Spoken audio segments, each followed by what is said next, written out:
Hello everybody, how are you doing? It's great to hang out with you guys here again today.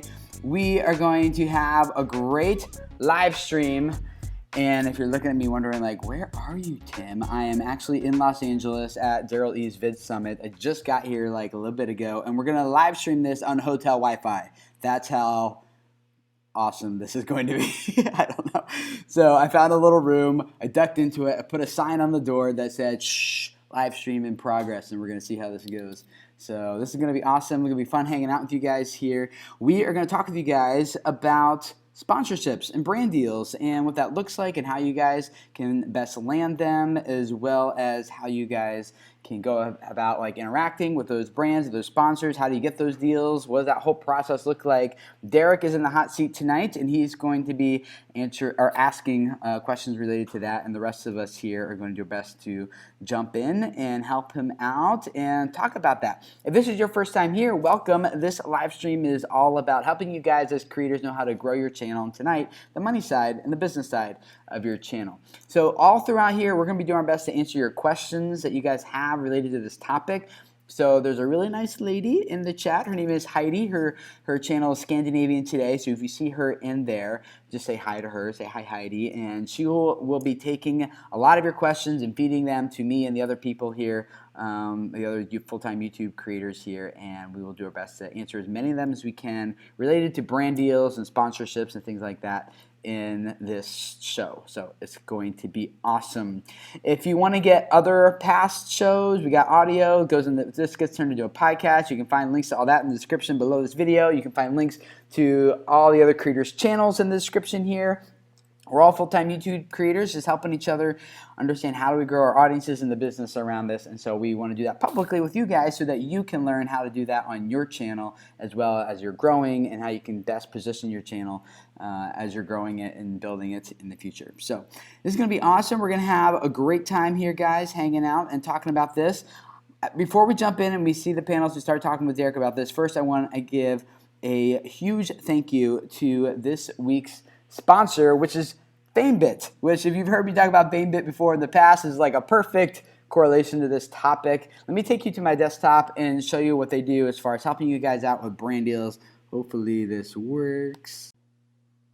Here we are. I'm logged in to my account at Famebit. And look, guys, look, these are all the brand deals that are available right now. For anyone who has 5,000 subscribers or more, you can just log in. You can see what they're looking for. Like this one right here, they're looking for 100 to 250 is what they're paying for. And they're looking for do this on YouTube, on Twitter, Instagram, Tumblr, Facebook. If you have audiences on all those platforms, you can do all that. This one, for example, is just looking for Instagram. That's an Instagram one, or this one here is just looking for YouTube.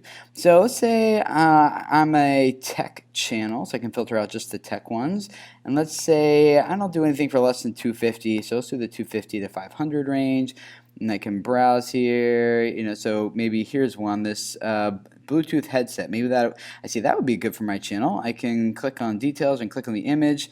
They didn't write a whole lot about here, but I can go check out more about it. They're looking for YouTube. This one's looking for YouTube and Instagram. Also, looks like a cool MacBook sleeve. So I can kind of read a little bit about it here. Okay, I got YouTube and Instagram. That's what that's where they want me to promote and talk about this. If it looks good, I send a proposal. Click here, enter my fee for YouTube, my fee for Instagram, delivery dates. This is where I'm going to type and make my pitch and set my date and be like, you know what, my offer expires at such and such a date, so act on it now. And then I will click on send proposal. That'll go to the brand.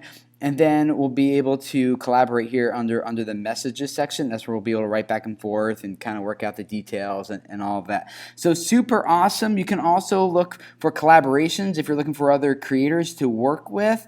You can do that here because a little bit of their size and their channels and their audience reach. And you can look through here and be like, you know what, this would be, let's just say this would be a good person. I looked at their channel.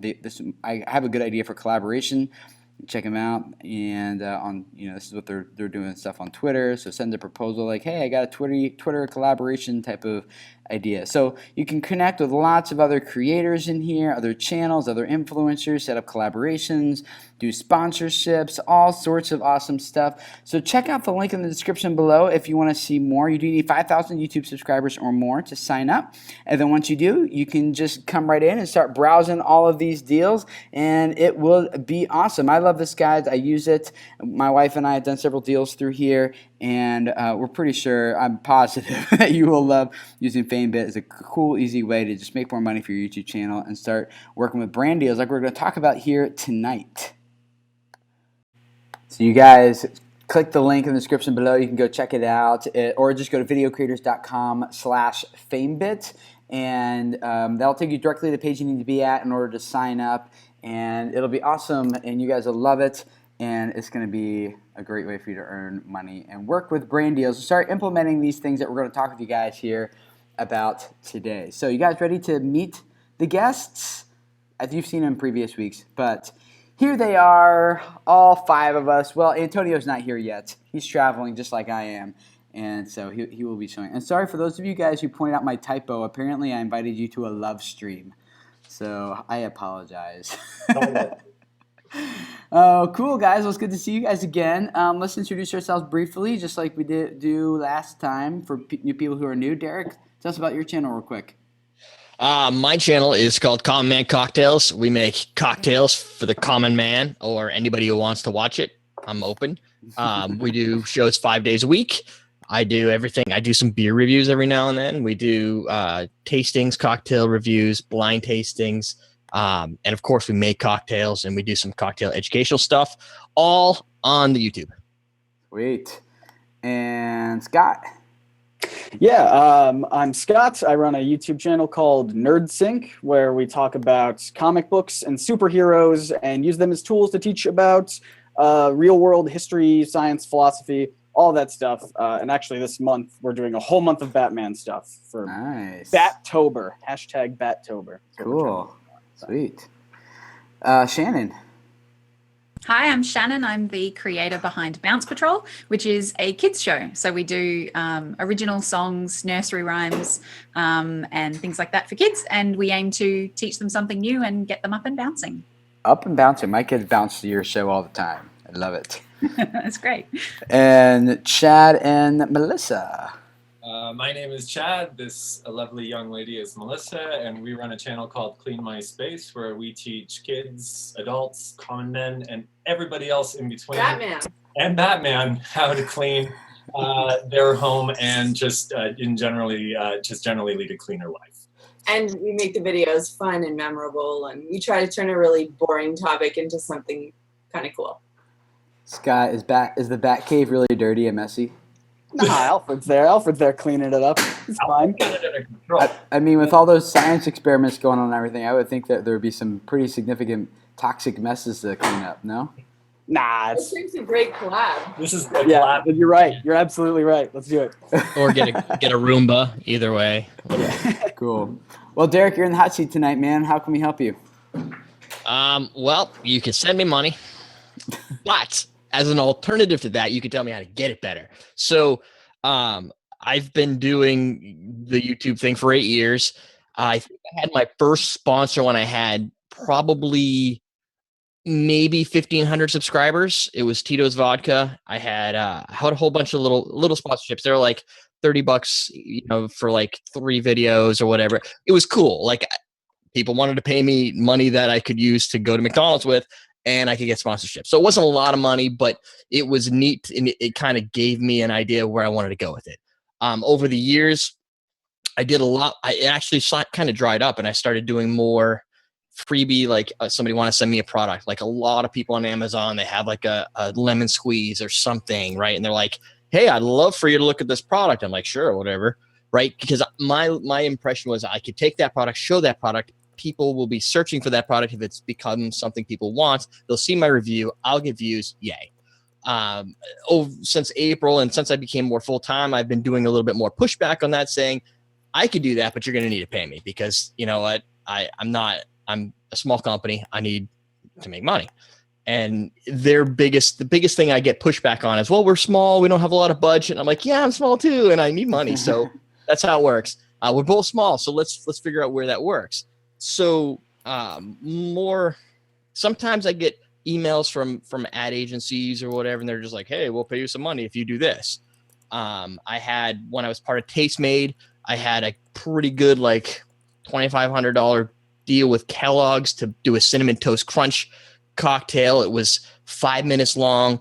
I learned a lot about the legal part of the situation where they said you can only be approved for 3 logos: Fireball, Rum Shada, and your own. And every bottle in the back needed to be blurred. And I was like, that's ridiculous. So I filmed it off, in the kitchen where you would have cereal. So I got creative about it.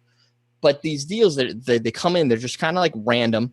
I've tried lots of different services. I answer anybody who has a question. I built a little packet of, here's the, this is the silver, gold, different types of packages you could buy for how I would promote your brand. So I have that and I send that out to people. So I'm kind of at this point, if it sounds like a deal that I think would be good and somebody gets to me and says something, I'll interact with them and I'll send them this document. Press agencies send me stuff all day long. I want you to do this. I want you to do that. And I go, here's my prices. Right. So this document, sorry to interrupt. Is this document basically like your media kit or is it more like a pricing table? Or it's a pricing kit. I have both. So I have the media and I have the pricing to and I send them both. And I was like, this is the cool stuff we do. Here are what, people on Twitter, when they see me review something that or sponsor something and they're like, dude, I need to get this or whatever. I copy and paste those and I put those in so people see, that there is some ROI, even though it's very hard for the brands I work with to see the return on investment, right? Because they're like, here, show us this vodka. How do we know how many they're going to sell, right? So it's very hard to convince them. But at the same time, some people get it. So my issue is, should I have somebody's like a person that wants to help me kind of do this little dog and pony show where they go off and they sell my awesomeness, and then I just stick to what I'm doing? Because the issues I have now is with some of these sponsors, it's like back and forth, right? They're like, do this, don't do this, do this, don't do this. I need this by this date, but I'm not going to get back to you with the response until that date's already passed. And you're like, okay, right? So your issue is, how do you get them interested in you?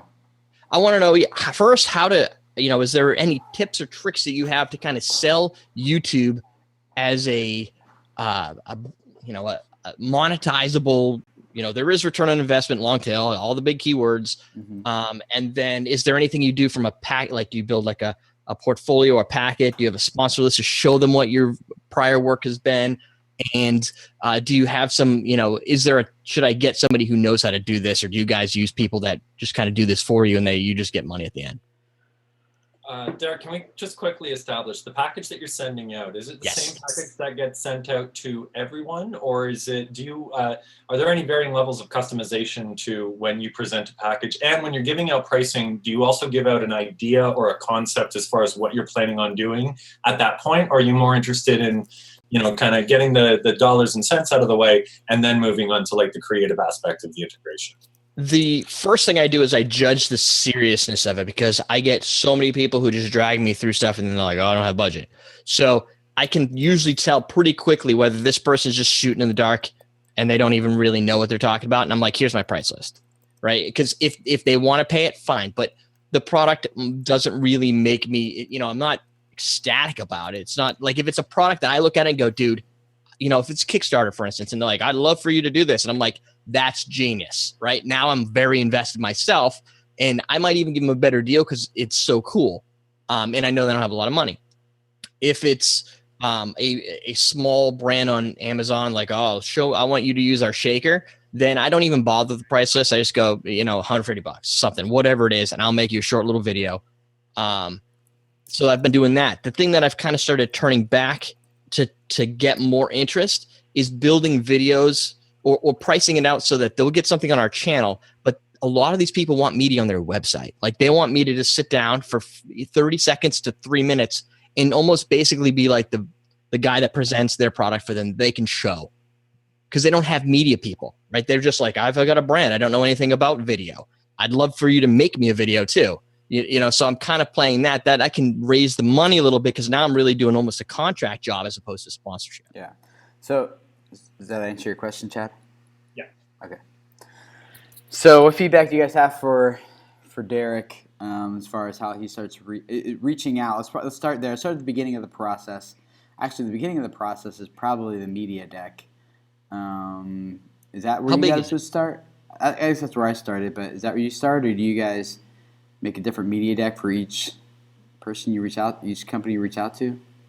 Well, we used to do a custom one, depending. I mean, we sort of had like a baseline one, and then fortunately we had this incredible resource who would go ahead and customize like a beautiful media package for a larger brand, tailoring it specifically to a brand engagement. And what we would do ahead of time is we would, well before we would, present anything to them or talk dollars, we would come up with a concept that we knew they would love. Because one thing that we found, actually we found many things in this experience, but one thing that we found is because we are kind of the experts in YouTube, we have to guide the brand. We have to kind of handhold them through the steps and say, this is what it's going to look like. This is how we can bolster views. This is what you can probably expect. These are ways to gauge engagement. Yeah. So we kind of had to handhold them, and not so much went into this media.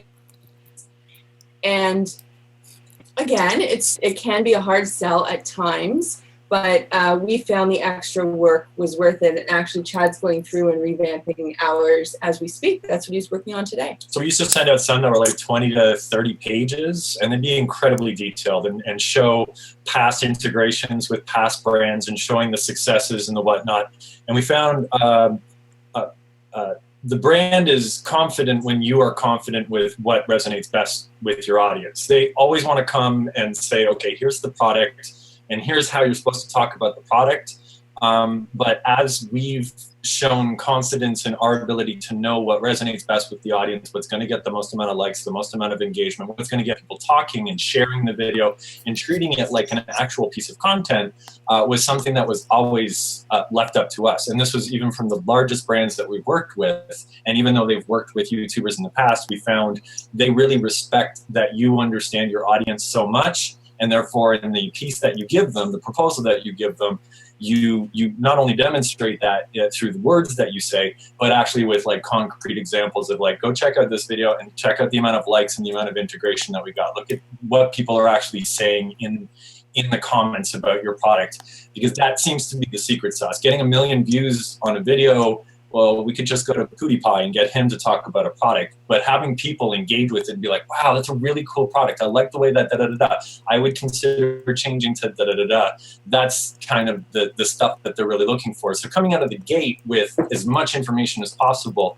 as much as you're going to put a lot of time into something and you're going to get no's, and that's going to, and that's going to make it so that you spend all this time and you're going to waste it. You're going to spend all this time and you're going to hit on one, and it's actually going to pay off for all of the ones that you missed. For those of you guys who don't know what a media deck is, I just put a link in chat that is to my family's old one. It's been updated. That one's kind of old. We have additional children since then and everything. But if you want an example of what it looks like, I just put the Dropbox link in chat for you guys so you can see it. But real basically, if you're not familiar with a media kit, it's maybe you've kind of figured it out by now just by listening to Chad and Melissa talk, and Derek too. But it's just kind of like a presentation of your channel and why and how it's valuable to brands. So typically, what it includes is a little bit about you and your channel, your story, your history, a little bit about your audience. Like who are they, demographic information, a little bit about your reach and exposure of your channel and your brand also, and then a few examples of brand integrations you've done in the past, and maybe it's like a endorsement or two by a few brands, and then contact information at the end. I think I shared with you the one that does not have our contact information at the end, but I might have. I don't know. Yeah, right. No, it says name@email.com 555. Oh, okay, good. Yeah, otherwise my text messages would be blowing up right now. On yours, you guys always build like really long ones? Because I mean, by really long, I mean like more than one page. Because for instance, mine is I did it very. I came from a sales background. I was forced into a sales position, so thus it became my background. But it was high tech hardware, and it was like $1 million deals. So completely different, but still there's some stuff I can gain from doing that. And so my goal right now, without knowing kind of what my target ad person would be like at the other side, is I try to keep it very simple, like one page for like everything, like most of the data you have here boiled up into kind of the key points on one page. Mine is I forget how many slides. You guys can look at it, see how my computer will crash if I open anything. I'm sure. Yeah, it's 13. You have 13. Yeah, so I try to make it really skimmable, and what I did in that deck is, there's so many family vloggers out there that if I only went at it from the angle of like, here's how many views we have, here's how many subscribers we have, here's how whatever, like, it's really hard to compete on that level because there's so much competition. So instead, I made the deck about here's our mission for our channel, and that like eliminates almost everyone else on YouTube right there. So if you want to work with the channel, it's all about becoming a family team, and we have comments in there of like how our mission is really impacting and reaching people. You want to be a part of a channel that's actually engaging with people and wants that type of message behind your brand, like. We've eliminated a lot of competition, and so we're like the only one that I know of YouTube channel that you could work with in the family vlogging space with that. So I try, like, they need stats and they need to see at the end of the day like sales and conversions and things. But if you just make it all about the numbers, you're just always, someone else is always going to have better numbers than you. So right. I try to go a different angle with it. Yeah, and so so the first issue that I'm going to take a look at yours closer and kind of see what I could kind of fit into what I'm doing, because I could see where I was just afraid to make it longer. I didn't want people to throw it away. Like, oh, this is really too much for me to read. My eyes hurt. Lots of pretty colors and stuff.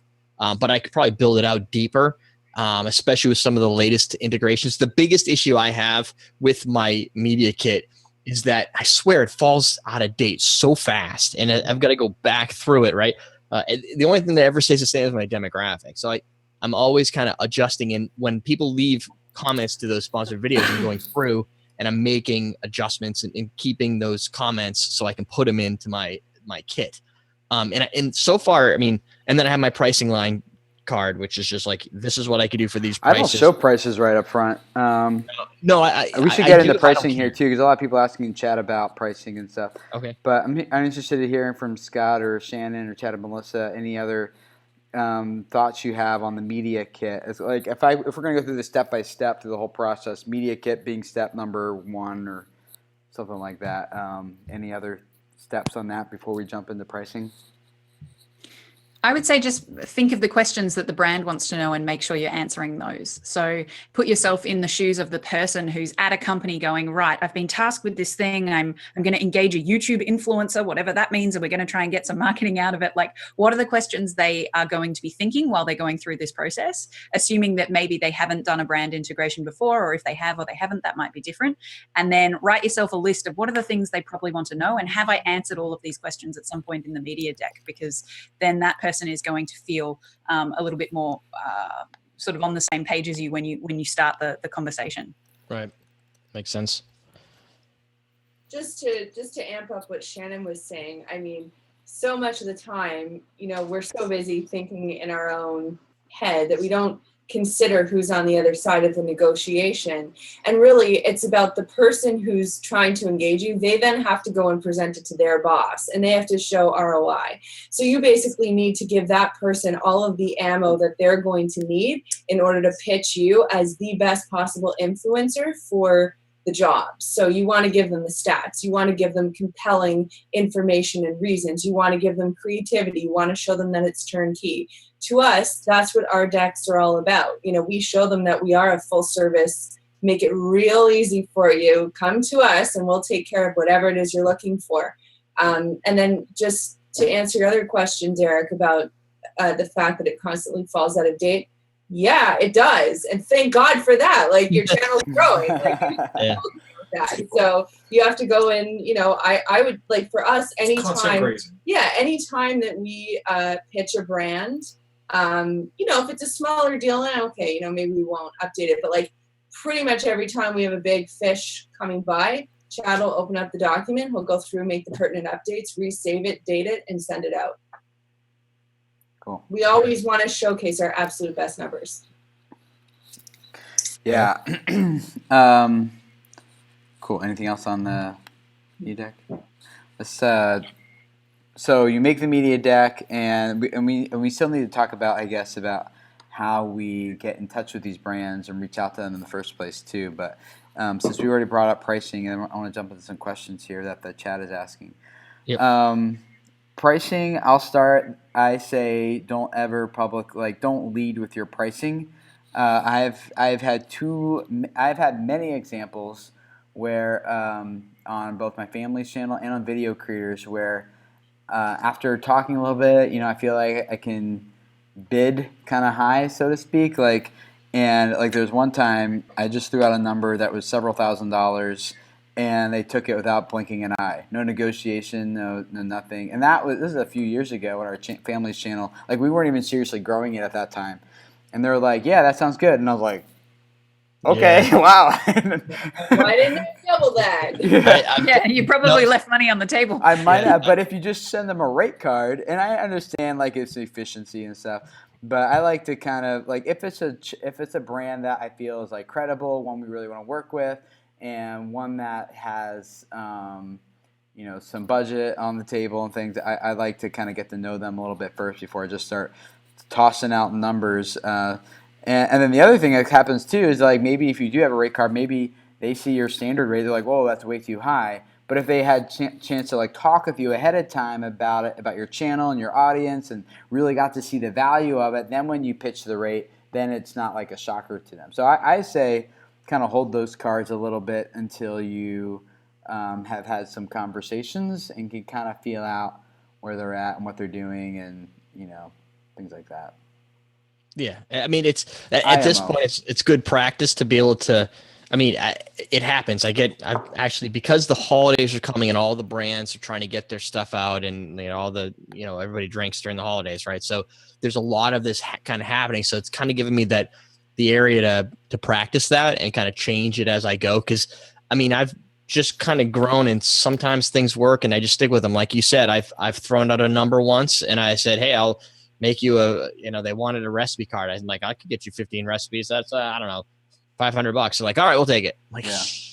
Right. So then I got to change it next time. I double it, and they're like, I think I could do that. I'm like, I tailor to each brand. I don't just have a standard rate. I kind of have like a baseline. But any other thoughts on pricing from you guys before we jump into questions?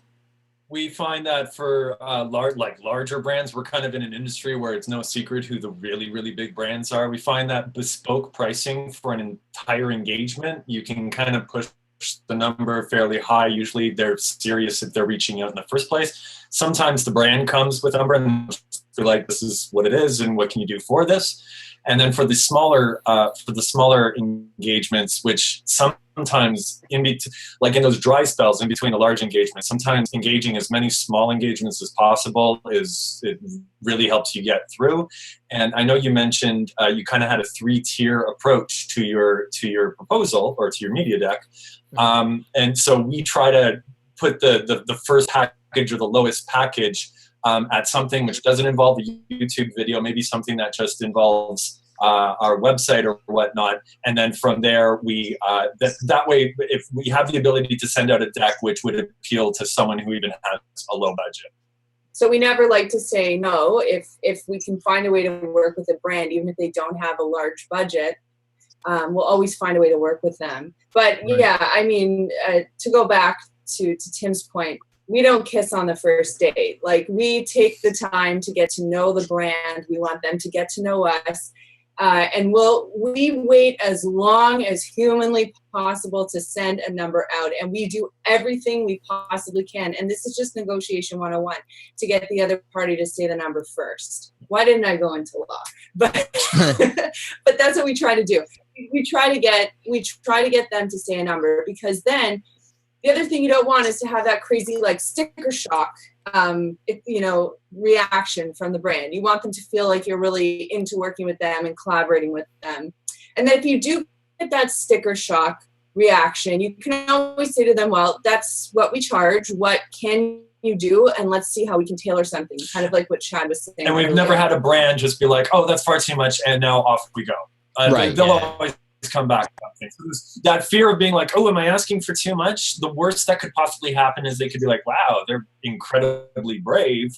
But we've never had it where it's like, oh, $10,000? No, we're not doing that. We're just moving on to someone else. Yeah. And I will say this, when we started, because I think I'm reading the comments and I'm seeing a lot of this come through, and I really want to touch on it. When we started our channel, when we were a small channel, we had to take engagements, obviously, for less money. Free engagements. The free engagements, and then what we did from that, we would basically work with a brand. We would work really hard. We would demonstrate our creativity and what we could do for them, and then we would use that as leverage in future negotiations and say, look how great we did with brand X. Now and they obviously didn't know we weren't getting paid, but now the brand Y, we're going to charge this. And we started to lever up our pricing a little bit as our demographics, as our stats would allow us to. And that's kind of what we did. But we did a lot of free work out of the gate. And that was just to build up getting used to working with brands in general. But we were always discerning. We didn't just work with any old brand that was waving some money in our face. Like, I think that's something that's really important. Just because they're offering you money or just because they're offering you free product doesn't mean that you should work with them. You should work with them if you believe in them and you love their product. Right. And it makes sense for your audience and all that. Yeah.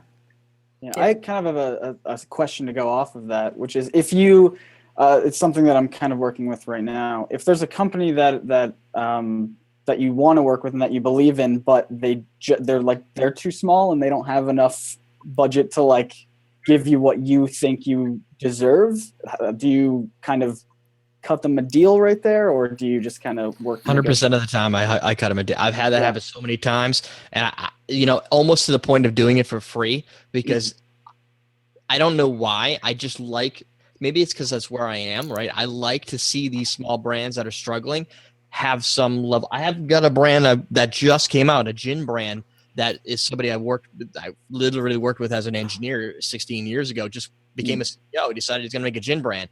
So I want to make money off him because I know he retired a millionaire. But at the same time, it's a brand new company.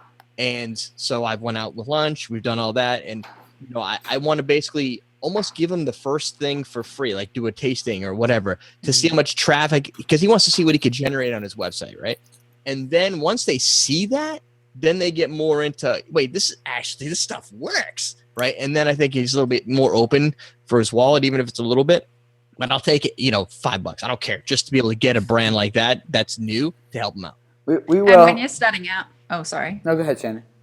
There's something to be said for queuing your audience up to expect you to be taking brand deals in the future as well. So early on, there are reasons to take, unpaid sponsorships and things like that, or to work with a brand for a smaller amount of money if you really believe in that brand, because there's a fantastic way that you can integrate that into your content that is very valuable for your audience. Because the first couple of brand integrations that you do when you're starting out, your audience will want to see that those really make sense and really deliver value for those, and they will want to see that the whole way. But the first couple of times when your audience is going to get that shock of, oh, this person is doing brand integrations now, you really want that one to set them up to be kind of open to seeing you doing brand deals. And so working with a company that you really buy into and think is great value for your audience can help on that front as well.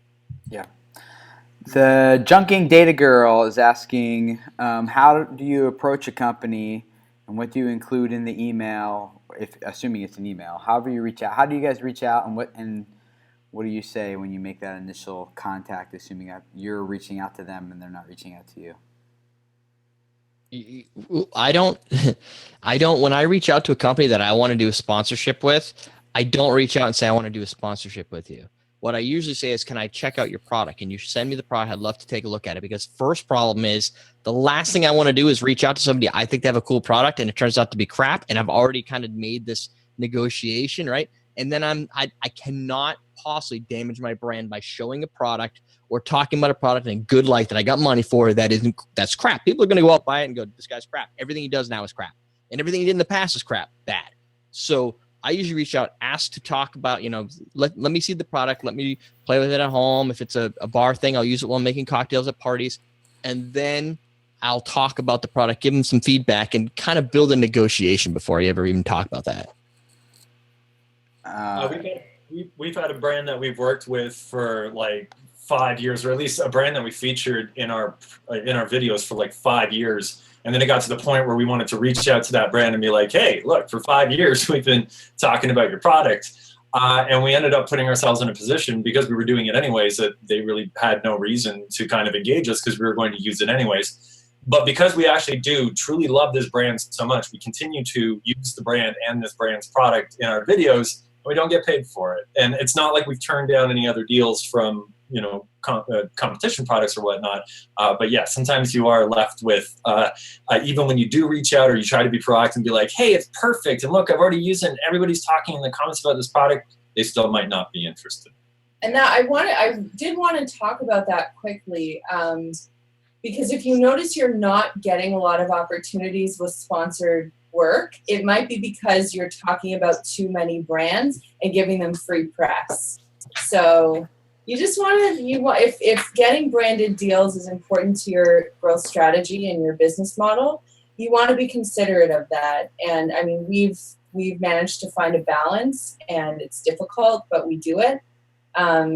And once that switch is turned on, you have to appreciate that switch is always on. Once you've engaged a brand and brand have paid for exposure on your channel, you have to appreciate that every brand, whether paid or not, now there's like an importance to it, and there's a tangibility to what you're actually doing. So whether you're getting paid or not, you still have to kind of speak with a very similar style voice, whether you're being paid for it or not.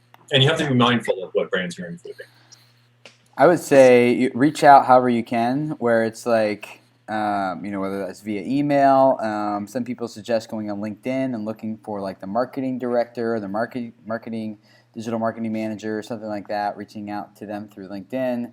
I've had success with Twitter, just using the contact form on the website. Sometimes you gotta maybe try all of the above, and don't make like a really long email like message, because people like this are busy. They get stuff like this in their inbox all the time, so it's got to be quick, it's got to be short, it's got to be enticing, it's got to like entice them to want to follow up and talk more. So you can start there, but most of the deals that I've done that have been the best ones, both for me and the brand, and the ones that pay the best and everything, those actually started because I built a relationship with someone at that company first. So someone within the company made a recommendation like, hey, I know this guy, Tim. They know what's going on internally, the conversations that are happening. They're like, so they tell so-and-so, I got this guy, Tim, you got to work with Tim. Or I end up meeting like at events I'm at here like this week. I'm here in LA right now. Just going to these events, shaking hands and getting to meet people. I'll just go out and say it. I really want Adobe to be a sponsor of video creators. That'd be awesome. Because I talk about them so much, and everyone always asks me like, what video editing programs you use, and I use Adobe for like thumbnails, for video editing, for podcast editing, for like everything, almost. And I've yet to land that deal. So next week I'm flying out to. Or not next week, next month, I'm flying out to Adobe headquarters in Seattle. And I'm doing an event there anyway. But my number one priority is while I'm there at their headquarters in their office, I've got some people who said they can introduce me to the right people. So while I'm there, I'm like hoping to shake hands. So sometimes like you got to do stuff like that too. It's a risk, but sometimes it pays off big. But if you got to do stuff like that sometimes. So. Is Adobe a company that is doing it with other creators? Like, are they kind of known, like a Casper or an Audible, to be doing this kind of stuff, or is this off the wall? That's part of it too, yeah. But I'm like, I have the perfect audience for them. Come on. Yeah. Yeah. So anyway, so Zenit Jam also asks, is it worth doing free product placement, book or product reviews in some videos that serve as examples to show to eventual sponsors? And I think we kind of answered that saying yes. It is worth doing it, but not too much. Don't go over the top with it per Chad and Melissa's point. And I also there are companies that send me like vermouth, right? I go through lots of vermouth. The problem with vermouth, educational for you, is that it goes bad very quickly. 3 to 6 months, the bottle of open vermouth is gone. 2 years shelf life unopened. So I don't use that much of the product, but when I do, it just goes bad and I have to dump it. Well, I have companies that just send me vermouth, right? I don't get paid. It's free product placement.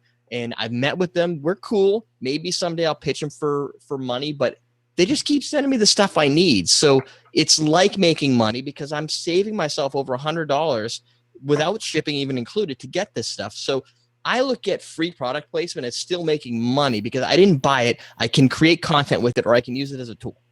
You can do it that way. Oh, go ahead, Melissa. Sorry.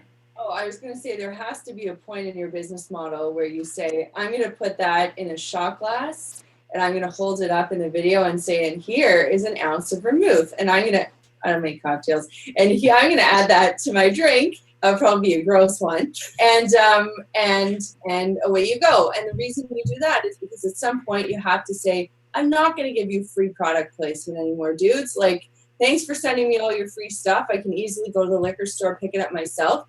Now's the time to put your money where your mouth is. I mean, there's having that relationship, but then there's digging your heels in and saying, you know what?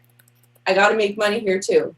So we had a company that we did an engagement with 4 years ago, a massive company and a product that we used all the time. We did an engagement with that product. We used that product for a solid 2 years after that, and there was no other reach out from the company. At one point, we just needed to stop using the product simply because you have to at some point stop giving the free, the free stuff. Like they'll keep taking it if they know one engagement is good enough to have you talk about it for 3 years. They'll give you the one engagement, or if they know that some free products will. Yeah, the cost of product and shipping is tiny compared to what they'd have to pay you for an engagement. However, if you're looking for anybody to take any of the vermouth off of your hand, send you my mailing address after. So let's get it back into pricing. The data or the Junking Data Girl also asks how we come up with a price list, and then let's keep moving through this process before we run out of time. So how do you guys come up with your pricing? I'm hoarding all the time, so I'll let somebody else do it. Scott. I want to know how Scott does it. The way I do it, you got something? Okay, the way I do it is I've kind of figured it out after doing a bunch of deals, so that I always kind of start low when I'm first starting out. I should say always. I did start low. So the first couple of deals was like free product. And I always ask the brand for feedback afterwards. So I want to also hear like reports of how did this perform for you? How many, if they're comfortable with sharing this information, like I'm going to give you a free promotion in exchange for free product. So can you give me like conversions? Can you tell me how this performed for you? Because I want that information so I can then tell the next brand like, hey, I did this and it converted pretty well for them, and this. So I can share those numbers. So I'm trying to get data also. And then that kind of helps me know a little bit better how to price out. The first ones were free. And then I started like, hey, this, like I got one brand reached out and like, let's try this one for $50. Next one for $100. Next, and I just kind of kept going until I kind of felt out where the ceiling kind of was after doing a bunch of them. Because you can go to places like socialbluebook.com and other places to kind of get a rough ballpark estimate, but and they're pretty close. But I charge way higher just because my audience is so niche, and there really isn't too much other competition of how these brands are going to reach you guys, honestly. So I can charge more. So there's things like that to consider. But yeah, to me, it was just kind of trial and error until I kind of reached the top. And I got to the point where I kind of know about what the value is. I did the same. I did the thing we were talking about earlier where you shoot out a number, and if they don't even think about it, then my number was too low. Rinse and repeat until you get to that kind of the number. The other thing I've done is I've hunted down when I've worked with certain brands, I've got them to give me the price that they paid for a competing channel, right? Through just getting to know them and stuff like that and get that price out of them. So I can go, okay, so that person has 2 million subscribers and they paid this. Now I can kind of divide it out to figure out what I think they're going to want me to be worth. And then basically what I do is when I strike on something and it was a struggle, but I got it, that's my number. Well, that's okay. I would say that's a good place to start. But let me tell you a true story. It happened a few weeks ago. There's a brand that had some turnover, and so there's a new person I was working with at that brand that I hadn't worked with before, and so long story short, she basically told me like, hey, I don't know why we don't do more deals with you, because our campaigns with you perform the same as this other person that we're working with, and he charges 16 times more. Right. And I was like 16, and so I'm telling you rather than the actual numbers, but yeah. So this other brand charges 16 times more for the same results that I give them with 1/16 of the cost. And so you guys are awesome. That's what I have to say about that. It's not that my audience is that much larger. It's just like my audience is much more engaged. It's much more valuable to them. And so, yes, they could spend a buttload of money and get access to this huge audience that converts really very poorly, or my audience, which is small. And so to me, I'm like, wow, I could have charged maybe 50 times more than I did, and the brand would have blinked it out. So you got. Yeah, I've had the same thing. Yeah, and I had one that was They said it was 0.0098 or something like that for a conversion. I'm like, that's what you like from this guy that has 3 million subscribers. It's not even one. Like you rounded zero. You didn't do anything. And I look at the people I've worked with that I've just used my mailing list. And out of all of the interest, all of the people who clicked to his website, 50% of them purchased. Yeah. Right. And I'm like, well, what's with that? This guy can't even convert one. So as far as the process is concerned, you guys made your media kit or your media deck, whatever you want to call it. And then you've reached out to some brands just the best way that you know how, whether for free product or with something paid or whatever. And you guys got to do that a lot, especially in the beginning. Like if brands aren't coming to you and you're smaller, like it's just going to take a lot of repetition. Don't get discouraged by being shut down. It's just kind of the way it works. And then when you get that one, then you'll have a little bit more to show the next one and so on. So then let's say you got the deal. It's made. I like what SideJoy asks here. Tips for making sure the sponsorship integrations adds the most value for your audience. And I'll add on to her question or his question. Also for the brand and for you. How do you guys do these integrations in a way that add most value for the audience, for the creator, and for the brand? We had to go through and do integrations which didn't work to find out what doesn't work. And quite frankly, there's probably no other way to do it, because one of the things that we were just touching on with the last answer that Tim was giving was the value of a niche audience, which means it isn't so cut and dry as to say how the audience is going to react to something. Usually a smaller, passionate niche audience is a lot more tied into the content than perhaps expecting a large channel with millions of subscribers to be doing sponsored content on a regular basis. So we found when we listened to what the brand wanted us to say about the product, and we started not overly concerning ourselves with the content that we were actually putting out, it came across as a commercial, and that ended up not working at all. And no matter how much money you make off of that engagement, you're going to run into problems getting any more of those engagements, because no one's interested in something which doesn't resonate well, get a lot of comments, get engagements and shares and whatnot. So we found the more we paid attention to the content and educating the brand on how important this piece of content needs to be, a piece of content which is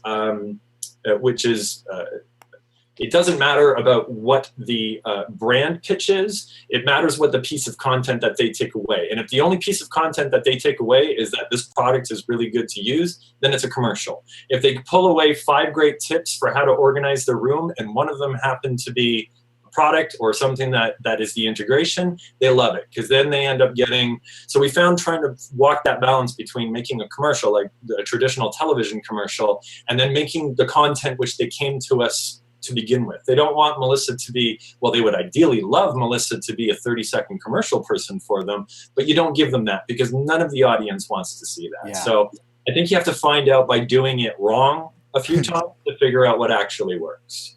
Yeah, I try and give value to the viewer. The way I usually do any type of integration is that whatever they're integrating in is a lesson for the viewer. So if I needed to create, if I had a vodka brand, I would create a video, and I wish I would have done this at the time, but I didn't. 6 easy cocktails that you need to know. Like first off, it's got everything, all the SEOs there. It's lovely. People want to have that answer. They're in college. Like, I want to know what I can make, right? And then you bring that vodka in because it's a vodka deal, right? You needed it for this anyway, so I could pull one out of the shelf, or I can use a sponsored one. The value is for the viewer because they're getting something. The brand is getting what they want. Plus, it's got a lot of views because the viewers are interested in it, and it's a win-win for everybody. Everybody gets something out of it, and I get money. Scott or Shannon? Yeah, I was just going to add about, not the difference between doing a commercial versus like integrating it into the thing. I worked with a brand a couple months ago. They basically just wanted a commercial, and I kind of went out of my way to integrate it entirely into the episode, to build the entire video around it. Mm-hmm. And they did not like it at all. So I ended up completely pulling it out, and I just put in a different, I had another brand come in. I was like, hey, do you have a spot? I'm like, yes, one just opened up. Yeah. So. Yeah. Hey, Tim, could we touch on, I see a lot of people talk about CPM. I don't know if you guys, like, when I do my views, but when I do my pricing, I don't really base it off CPM because of the niche thing. I feel like CPM boxes you into like a number. What do you guys think about the CPM thing? John Morris had asked. We used to have the highest CPM of any channel on the network that we were on at the time, and they were like, oh my goodness, it's amazing how high your CPM is. It goes away. Sometimes there's times that your CPM's high, there's times that it's like one of the, like, whatever, the ebbs and flows go. So it's not I guess it's like basing a channel just on one metric. It's a combination, obviously, of a bunch of things. Like, a YouTube channel isn't just views, it isn't just subscribers, it isn't just your CPM or whatnot. And we've seen it fluctuate, where 2 years ago it was massively high, a year ago it dropped lower, now it's somewhere in between. So it's not really a predictable measurement that we at least use. So you just kind of make up a number, right? Like, because I can use CPM to figure out I look at that as if I take whatever I think my theoretical CPM is, $5, $10, whatever, and then I multiply it out by, I'm going to get 1,000 views in this video, and I look at that and go, I don't care, I want my own number. I want something bigger than that one. I don't go on CPM either. Yeah, I mean, and also the CPM number that you're seeing is basically just through AdSense being placed on your video. So that has a tangible value, and that's worth something completely different if it's a piece of sponsored content or whatnot. Obviously, it probably wouldn't even be relevant. Right. So I try and make it less relevant. Yeah. Yes. So as far as the process is concerned, you got your media deck, you reached out to the brand, you landed the deal, you come up with a great idea of how to integrate it into your video in a way that adds value to the brand, to you, and as well to your viewers. You figured all that out. One thing we can't end this without talking about is disclosures and things like that, FCC in the U.S. regulations. And who was it that asked it? The Junking Data Girl. Man, you're asking so many good questions, the Junking Data Girl. That's like the third one from you, which is awesome. But she's just like, or her, I'm guessing it's Data Girl, so I'm guessing it's a girl, like just feeding right into us here. What about sponsors who do not follow the guidelines and ask you not to disclose when the law says that we should? And other, how do you guys, that disclosure, how do you handle that? I don't know of anybody who ever tells you not to. Do you guys have people who tell you don't do that? That's probably a good indicator of the brand that you're working with, and I would run far away from that brand. Yeah, don't work with that brand. Yeah. It's like someone asking you to smuggle drugs for them or something. Because you're not asking you to break the law. You're not doing the disclosure. And you can point out they would get in trouble as well. Like if you break the law, it's both parties. So, you could say to them, actually, you will be opening yourself up to some, legal issues here. So in your best interests, I would like to inform you that we have to explain that. And the disclaimer isn't there for the brand, and it isn't there for us. The disclaimer is there for the audience so that they don't feel like they're being tricked in to watch something that they don't want to watch. So making it as apparent and as upfront as possible without really sabotaging the content is obviously clearly the best way to go. Yeah. So do you guys have to, I mean, do you guys verbally say, this is sponsored, or do you just put it in your descriptions? With really, really large company engagements, they will stipulate exactly what they want and when they want it. They'll be like, within the first 45 seconds of the video, could you please show the product, mention that the product is, in part, like this video is in partnership with or it needs to be within the first 2 minutes, or, it needs to be X amount. And then with other products, you can usually just kind of work out an arrangement with them. The general rule of thumb is that this you need to do it verbally in the video sooner than better. So you can't go through the whole 15-minute video and then at the end be like, thank you for this thing that was sponsored, right? So from the very beginning, be very upfront. And the whole thing revolves, in my opinion, it revolves around trust with your audience. Like always communicate with them clearly and be upfront about the relationship you have. If you got it for free, tell them you got it for free. If you paid for it with your own money, you just want to talk about it because you love it, like just tell them that. Just be transparent about the relationship you have with the brand and do it in the beginning of the video. I also put it in the description to give that full disclosure, and then there's a little box. But it doesn't have to be. Does it have to be in the video though? It does have to be in the video. Like you have to physically say. And in the description. Yeah. Legally. With a lot of brands, yeah, and they'll stipulate usually when they want it. But like Tim said, the earlier the better, because that's just for the audience. It's best to, within the first minute, it's like, hey, this is a sponsored video, and this is what we're going to be talking about in this video, and let the viewer decide whether they wish to, I have never seen it negatively affect the video when you do that in the beginning, at least with my stuff. The way I handle it is I'll be like the one I did for vidIQ a few weeks ago. It was like a 13-minute video. It was just a one big sponsored video, and you guys loved it because it was giving you value. But I said in the very first in my opening hook, I'm talking about the product and they were cool enough to sponsor this video so I can dig in and show it to you. That's good. That's all you have to say. You just say they were cool enough to sponsor this video so that blank. I mean, you're making it sound like it's a really good thing. No one sees it as a negative thing. And I never use the word sponsor. We also in partnership with. We also like sponsor. It's more clear in my opinion. I agree with that as well. Sometimes we used to use our friends at but then it kind of that's not really full disclosure. It is a sponsored video. And now we've Melissa adds at the end of that but we only work with products that we know and we love, and you guys know So we end up kind of establishing the trust again by saying listen, It is a sponsored video, but as you guys know, we only do sponsored videos when it means something to us, and these guys help support our channel. And as soon as we started doing that, and especially as soon as we started doing that at the beginning of the video, we noticed comments even in those videos being like, thank you for being so straightforward about this being a video. We really appreciate that. And every now and then you're going to get people who rail against you for trying to make money. Oh, you're a sellout either way, by the way. Get off my channel. Leave. You're a sellout either way. No getting around that. I've never had anybody call me a sellout. I have had once, and it wasn't even a sponsored video. I was a sellout because I used a brand that they didn't like, but I have never, and I'm waiting. I'm still waiting, and I've done enough. I would expect by now somebody would be calling me a sellout. I'm just waiting for it. It's awesome. Cool. So we got in our final minutes here. I'm trying to type back to the chat. So the process, the final part in the process would be after the video is done, it's published, you have your disclosure, it's up there.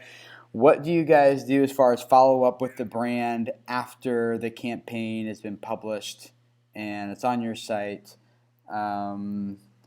Is there what the conversations happen with the brand after that with you guys? Or it's on your site. It's on your channel. Sorry. Well, so once the engagement's up, we're starting to, and then the follow up with the actual brand. Yeah. So what I do is after the video is up, I usually email it to them right when it goes live and say, hey, your video just went live. It would be great if you wanted to jump into the comments, reply to people's questions and stuff. They love to have you engage. So I'm inviting them to be a part of it and to be and they usually love that because a lot of brands are like, that's so foreign to them. They're like, ooh, and to them it's like all these potential customers are asking questions and they're getting a chance to engage. So that I do that right away. And then after about a week or two or so, I email them again here's how the video performed, the engagement metrics, just kind of give them a short little report. You don't have to make a whole big deck about it. say, hey, we're really pleased with how this went. Here's some stats for your information. And sometimes like the brands will, if it's a big company, they'll have forgotten about it by then. And so you following up, I find that following up with some stats and kind of putting it in the forefront of their minds again, they kind of see like that's kind of being a pretty professional. And they're like, oh, cool, thank you. Here's, raw good feedback here on our side as well. And then after those, like talking about the stats and how it performed for people, about the 3 months after, I make a little note, or Catherine, my business manager, reaches out just to kind of, again, be like, hey, we just want to follow up. It's still going well on our side. And just ask, that would be about a good time to start asking for like a follow-up sponsorship, like the next one. And then we also ask for a testimonial from the brand if they're willing to give us one, which all of them always have. And then the other thing we talk about is what feedback do you have for us that would have made this process better for you, would have made better communication, how can we improve this for you and other future brands, and just kind of validating their input and response. So that's all the follow-up stuff we do afterwards. Most of my sponsors find the video. Like, there's some that have some YouTube savviness. Most of them really don't. So inviting them, they don't understand even how to like clicky to that thing. I have a few that they'll find it. First off, they know immediately. They've got Google alerts and stuff set up. So like things just happen. I post something and I get almost instant feedback from them going, oh, great video. And so many people are ecstatic when it's done. So most of my sponsors don't even ask to review it.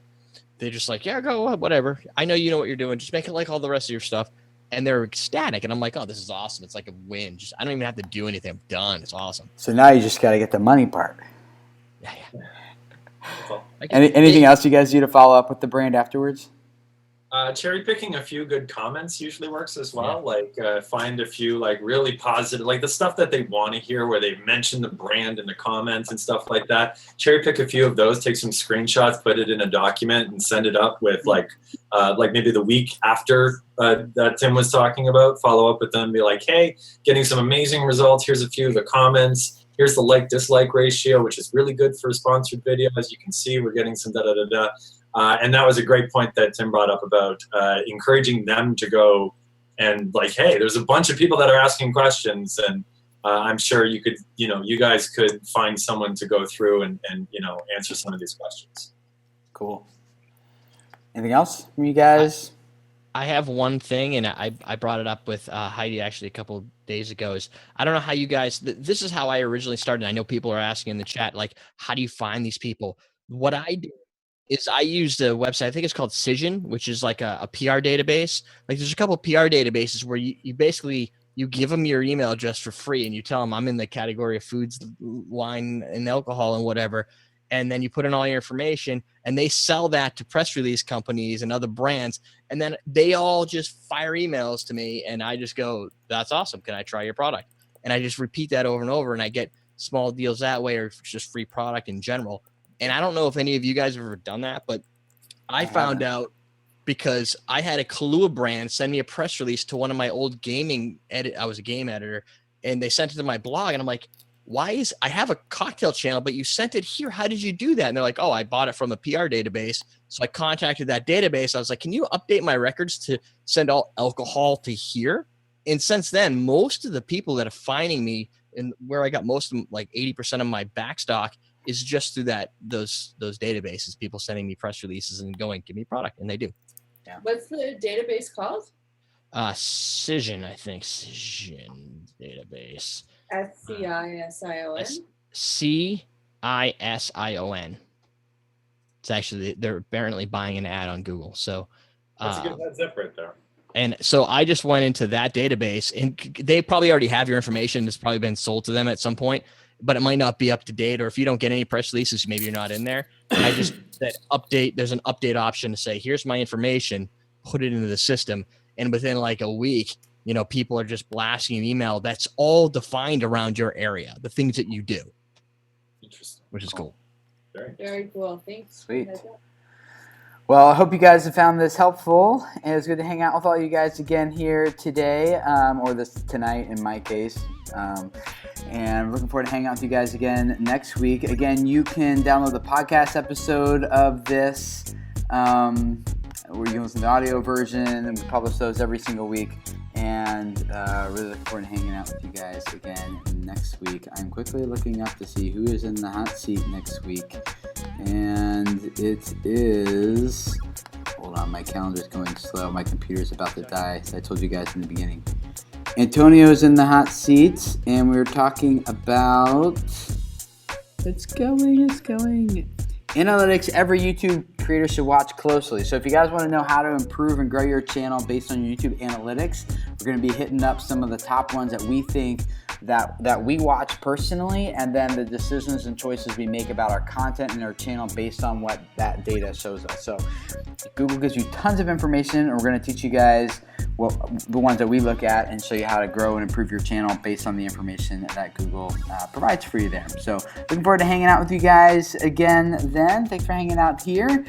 Check out the podcast. Links are below. Check out all these cool people who are in this hangout and this live stream with us. All their channels are linked up down there below. Famebit is linked up down there also if you want to go check them out and start landing brand deals and sponsorships for your channel. And we will catch up with you guys next week. Thanks for hanging out. See ya. Bye.